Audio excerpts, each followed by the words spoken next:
The letter arrived on a Tuesday, which should have been my first warning. Nothing life-altering ever arrives on a Monday, and nothing truly vicious ever waits until Wednesday. I had stopped checking my parents' address in the return field 2 years prior, trained myself to do it the way you train yourself out of touching a hot stove, not through discipline, but through the memory of how badly it burned. So when Mervyn, my husband, held up the ivory envelope with the embossed legal seal in the upper left corner and said, "Theodine, this isn't from them. It's from someone named Calloway Breck, attorney at law," I felt something I hadn't expected to feel. Absolutely nothing. And that nothing was the most powerful thing I had experienced in years.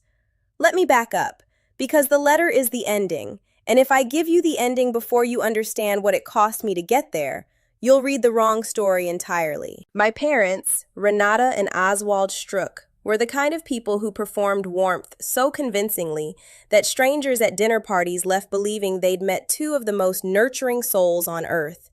They had the vocabulary of therapeutic parents: safe space, open dialogue, unconditional love. They deployed these phrases like garnish, pretty to look at, nutritionally irrelevant. My sister Praxi, short for Praxidike, a name my mother chose because she'd read one Greek mythology book in 1987 and never fully recovered, was 4 years younger than me and had occupied the role of family favorite with the comfort of someone who has never once questioned whether they deserve the seat they're sitting in. She didn't earn it by being crueler. She earned it simply by being easier. Praxi cried beautifully. Her tears were the kind that made adults want to fix things. Mine were the kind that made adults want to leave the room. I noticed the pattern first when I was 11. We had both signed up for the same youth pottery class. I made a lopsided bowl that I was embarrassingly proud of. Praxi made a cylinder she called abstract, and our mother framed the photo of it. My bowl was used to hold keys near the door. I told myself this was fine. It was fine. Until I caught myself at 13 apologizing to the key bowl privately, which is when I understood that things were not, in fact, fine. By the time I was in my 20s, I had developed a coping mechanism I now recognize as deeply unhealthy. I tried harder. Every graduation, every achievement, every milestone, I brought it to my parents like an offering, the way you bring fruit to a shrine that doesn't acknowledge you. I got a degree in environmental hydrology from a university that rejected 73% of its applicants. My mother said, "That's far from home." I got a research position that paid more than both my parents' salaries combined. My father said, "Good, you'll be able to support yourself." I met Mervyn. Brilliant, specific, wickedly funny Mervyn, who had immigrated from Guyana at 9, built a career as a marine acoustics engineer, and had the kind of laugh that made strangers in restaurants turn around smiling.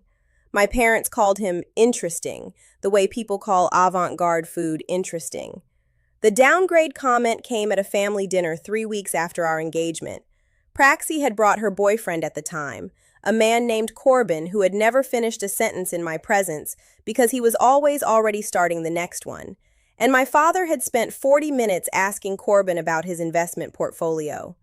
When Mervyn excused himself to use the restroom, my mother leaned across the table and said to me, quietly, as if offering advice, "He's lovely, Theodine, truly. But don't you think, given where you've gotten yourself, that you could have aimed a bit higher?" I went very still, the way water goes still before something large disturbs it. "You think Mervyn is a downgrade," I said. It wasn't a question. My mother smiled the way she always smiled when she'd said the quiet part loud and wanted to retreat into plausible deniability. "I only meant—" "No," I said. "I know what you meant." Mervyn returned from the restroom and I looked at him. The way he thanked the waitress when she refilled his water. The way he put his hand briefly on my shoulder as he sat back down. Some private temperature check that only the two of us understood.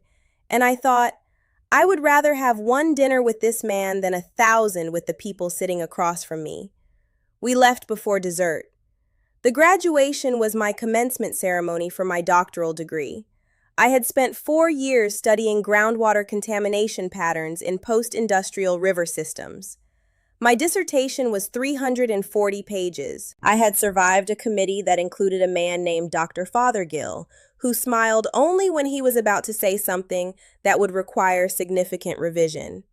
I had earned it in a way that felt almost physical, like something I had pulled out of myself through sheer refusal to quit. My parents had confirmed attendance twice, once by phone, once by text. Praxi had confirmed she'd be there too, which should have been my warning. Where Praxi went, the gravitational pull shifted. What happened instead? Praxi had a panic attack the morning of my graduation. This was real. I don't doubt the panic attack was real, because Praxi's nervous system has always been genuinely fragile, which is not her fault and not something I hold against her. What I hold against my parents is the calculus they ran in the seconds after she called them. They decided that staying with Praxi was the obvious choice, as though my 4 years of work were a preference and her anxiety was a need. And preferences yield to needs, and this was simply logic. They didn't ask if Mervin's parents, who had flown in from Georgetown, could sit with Praxi. They didn't ask if a friend could go to her. They didn't even call me before the ceremony to say they wouldn't be there. I found out from my aunt, who texted during the processional, "Your parents aren't coming. Something with Praxi, you know how it is." I walked across that stage in front of 600 people and shook the dean's hand and heard my name, Dr. Theodine Alloway Strook, announced into a microphone, and Mervin's mother, Celestine, stood up from the audience in her best yellow dress and made a sound I can only describe as a battle cry of joy.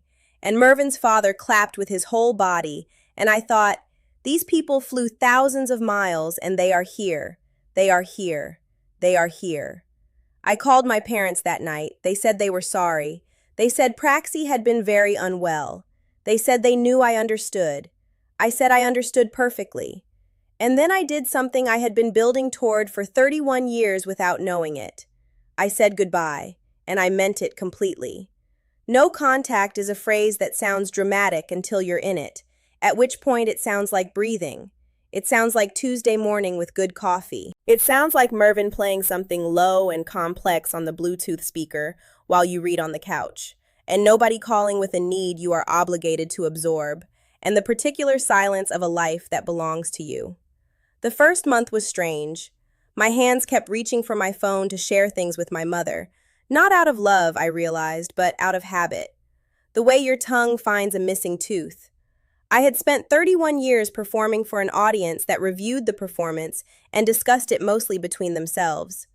Stopping felt at first like falling, and then like standing. My parents didn't take the silence graciously. They called mutual relatives and described my absence as a breakdown.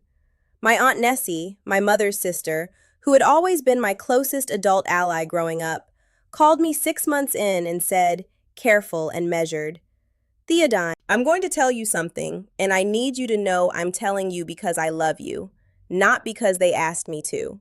They've been telling people you're unstable, that the stress of your career got to you, that Mervin isolated you from the family." I sat with that for a long time. Then I thanked Aunt Nessie. Then I asked her one question. "Do you believe them?" She was quiet for 3 full seconds. "No," she said. "I've never believed them about you." "Then that's enough," I said. The second year was different from the first in the way that deep water is different from shallow water. Not in appearance, but in weight. I had begun to see the shape of what my childhood actually was, without the distortion of proximity. In therapy, I had started seeing a woman named Dr. Quarshi, who had a habit of letting long pauses breathe until I filled them with something true. I excavated things I had covered in the concrete of coping mechanisms. The key bowl, the framed photo of Praxi's cylinder, the 40 minutes of investment portfolio questions, the word interesting delivered about the man I loved with the inflection of a polite declination. Mervin and I bought a house. Not a starter home, a house with a yard that had 2 old fig trees in it, and a gate that stuck in the rain, and a kitchen where he cooked things that required 3 pans, and I sat on the counter and read aloud to him from whatever I was halfway through. We had a life. I kept expecting grief, the grief of family, of origin, of belonging, and what came instead was something quieter and far more sustaining. It was the realization that family had always been a costume they'd asked me to wear. When I took it off, I was still entirely myself. The letter. Calloway Breck, attorney at law, had a letterhead that used a font I associate with institutions that have been around long enough to stop trying to impress anyone. The letter was 6 paragraphs. The first paragraph established identity, my name, my current address, my relationship to Oswald Reginald Strook. The second paragraph established that my father had recently drafted a revised estate document. The third paragraph noted that my signature was required on one specific clause. The fourth paragraph explained what that clause was. I read the fourth paragraph. I read it again. I handed the letter to Mervyn without saying anything. He read it. His face did something complicated. He looked at me. "Theo," he said. "I know," I said. Are you? And then I laughed. Not a polite laugh, not a managed laugh. The kind of laugh that starts somewhere below the sternum and exits without permission. The kind of laugh that has been waiting years to exist. I was laughing so completely that I had to put the letter down on the kitchen table because I couldn't hold it. And Mervyn started laughing too because my laugh is, by all accounts, contagious. And we were both laughing so hard in our kitchen with its fig tree view and its 3-pan dinners that neither of us could speak. 2 days later, I sat across from Calloway Breck in his office, which smelled of old paper and expensive wood polish and the particular institutional gravity of places where money changes legal form. He was a slight man with half-moon glasses and an expression of practiced neutrality. He slid the document across the desk. He indicated the signature line. He said, "Ms. Alloway Strook, are you all right?" Because I was still smiling. Couldn't stop. "Yes," I said. "I'm wonderful." I'll tell you what the document said. My father, Oswald Reginald Strook, had revised his estate plan, and in the revision he had included a clause that stipulated a portion of inheritance be designated to my name. Not Praxe's name, mine. The clause specifically stated that the inheritance had been restructured to include me because my father wanted, and this is the exact language Breck read aloud when I asked him to, he wanted to ensure I received acknowledgement for academic and professional achievements that had, and I quote, exceeded expectations and warranted formal recognition. He was leaving me money and credit in a legal document because he couldn't figure out how to do it with his mouth. He needed my signature to make this clause valid. Breck asked if I had questions. I had one. Is there a clause in here that requires any contact, any communication, any relationship with the grantor or his estate beyond this signature? Breck reviewed the document, looked at me over his glasses. No. I signed it. I dated it. I thanked Calloway Breck for his time. I walked out of that building and called Mervyn and told him the meeting was done. He asked how I felt. I thought about it for a moment, standing on the sidewalk in the afternoon sun, somewhere between the woman who had carried a key bowl's worth of grief for 31 years and whoever I was becoming. Like someone who finally got the apology, I said, just not in the language they wanted to give it in. There's a thing that happens when you stop needing someone's recognition. You become impossible to diminish. You become, in the most literal sense, untouchable. Not because you've hardened, but because you've finally grown a skin that belongs entirely to you. My parents needed me to be unstable. They needed me to be the difficult one, the ungrateful one, the daughter who had inexplicably turned cold over imagined slights. They told that story so many times they believed it. And maybe that's the saddest thing about the whole of it. Not that they couldn't love me right, but that they needed the wrong version of me to justify the love they'd withheld. I am not that version. I was never that version. The fig trees are blooming again this year. Mervyn made soup last night in 2 of the 3 pans. Dr. Quarshie and I have been meeting less frequently now, every other week instead of every week, and she says this is evidence of health, not abandonment, and I believe her because she has earned my belief slowly and thoroughly. Aunt Nessie and I speak more now than we ever did when I was performing closeness with people I shared blood with. I keep the document, the signed estate clause, in the same drawer where I keep our mortgage paperwork and the deed to the house and the warranty card for the refrigerator. Administrative things. Official things. Things that matter in their category and don't require my emotional labor to maintain. I haven't responded to my parents. I don't plan to. The signature was not an opening. It was a period at the end of a sentence that had been running on too long. You want to know what peace actually feels like? It doesn't feel like victory. It doesn't feel like triumph. It doesn't even feel, most days, like a story worth telling. It feels like Mervyn leaving coffee on the counter before he leaves for a morning meeting, because he woke up first and he knows I take 20 minutes to surface from sleep, and by then the coffee will be the exact temperature I prefer. It feels like the fig trees. It feels like choosing every single morning the people who show up, not because a document obligates them, not because blood creates a debt, but because they want to be in the same room as the person you actually are. That's the whole inheritance, really. Everything else is paperwork. If this story cracked something open in you, like, subscribe. You already know why.